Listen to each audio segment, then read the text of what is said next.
Bonsoir, voici l'analyse technique du CAC 40 et du SPI 500.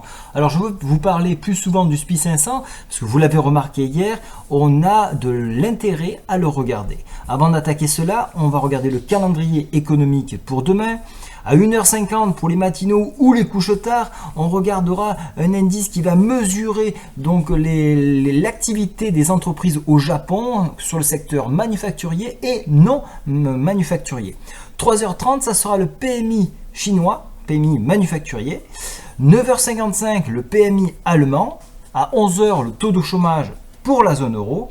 Très important, on aura l'ISM à 16h aux US. Alors, cet indice-là va montrer un petit peu comment se décolle le secteur des entreprises. On va voir un petit peu tout ce qui est approvisionnement, tout ce qui est les produits bruts. On va voir un petit peu tout ça. Donc ça, c'est une statistique importante. Et donc, on aura fait un petit peu le tour de la journée. Alors, hier, je vous avais parlé de surveiller sur le SPI 500 la moyenne mobile 10. Alors, vous le voyez, elle est ici. Nous l'avons franchie. Donc, je vous avais dit, si on bute sur cette moyenne mobile 10, à ce moment-là, il est impossible pour nous d'avancer. Vu que le SPI 500 est parti, a fait une fuite en avant, donc nous, la zone euro, on a suivi le marché et donc on est passé. Maintenant, et là c'est important, regardez, on est pile poil sur la moyenne mobile 20 qui est autour de, enfin qui est pas autour, qui est à 2081,35 sur CMC Market. Alors là, il est 17h58, donc cette zone-là va être travaillée, ça c'est sûr. Mais quand même, on a un magnifique Doji Dragon actuellement, bien que la bougie finisse à 22h. Pour le Doji Dragon, je vous renvoie sur le lexique dans la rubrique Apprendre sur le contact boursier. Alors, si on passe ce barrage-là, il n'y a plus de barrage jusqu'à aller chercher les 2098, un point que nous avons déjà testé à 2 reprises. On l'a testé en juin, 8 juin, et on l'a testé le 23 juin. Donc, on pourrait, donc, dans la mesure où on conserve, on préserve la moyenne mobile 20, tirer vers le haut. Mais attention, je parlais hier des échéances de fin de mois, on y arrive, donc à 22h, on risquerait de ne pas pouvoir le préserver. Donc surveillez bien les clôtures de 22h, que ce soit sur le CAC 40, que ce soit sur le DAX ou le SPI 500 ou Dow Jones ou autre, vous allez avoir donc sûrement des prises de bénéfices. Et là, ça risquerait de baisser un petit peu. Maintenant que je vous ai bien montré le SPI 500, on peut parler du CAC 40. Donc le CAC 40, j'ai réajusté le PTI journalier, il est actuellement à 4433. Donc comme je vous l'ai dit, vu que le SPI 500 monte et qu'on a passé un barrage, nous aussi on est tiré vers le haut.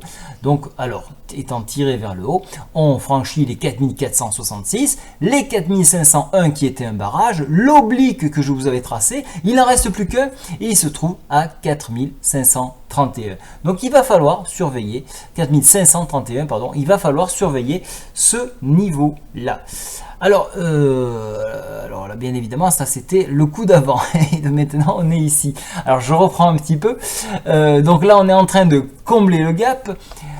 On a dépassé la moyenne mobile 7, on a réduit ce gap là et on arrive sur la difficulté que vous avez donc sur la moyenne mobile 20 qui se trouve à 4283.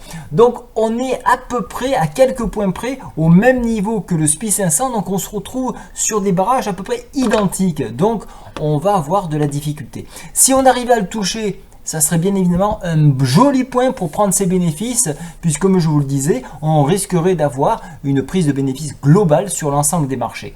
Le marché vont se contracter en raison donc de l'arrivée donc des mois de vacances, et donc les hedge funds et autres vont moins être exposés au marché, donc on va avoir peu de volatilité, peut-être plus de manipulation, mais en attendant peu de volume, pardon, pas de volatilité mais de volume, et donc ça va être un petit peu difficile à peser puisqu'on va avoir un petit peu de manipulation de marché.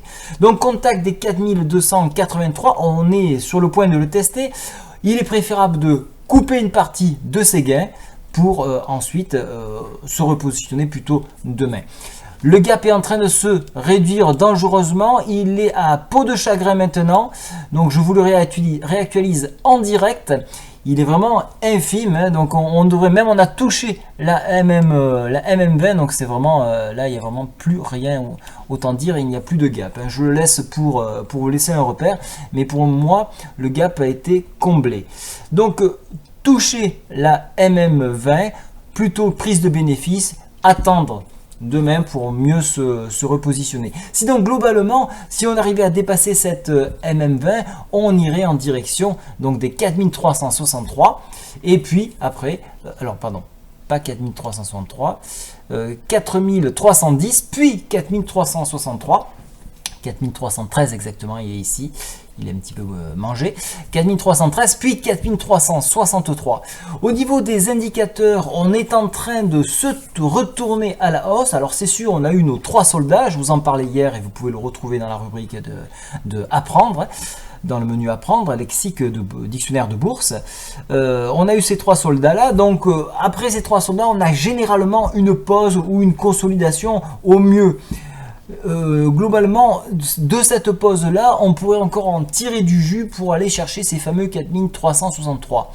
En cas d'échec, en clôture 22 heures sur la moyenne mobile 20, on pourrait s'écraser et revenir plutôt sur un repli en direction de 4230, ce qui semblerait assez logique au vu de ce que l'on a tiré ici. Si je regarde donc et que je prends les outils de dessin à ce niveau-là, et que je prends donc ce relevé là, regardez, on a quand même une hausse qui est de 8,49%, donc ça reste tout simplement énorme. Sans pause, c'est beau.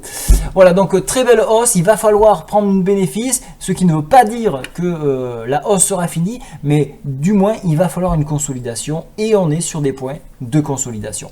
Voilà, je vous ai tout dit, j'espère que ça vous a plu.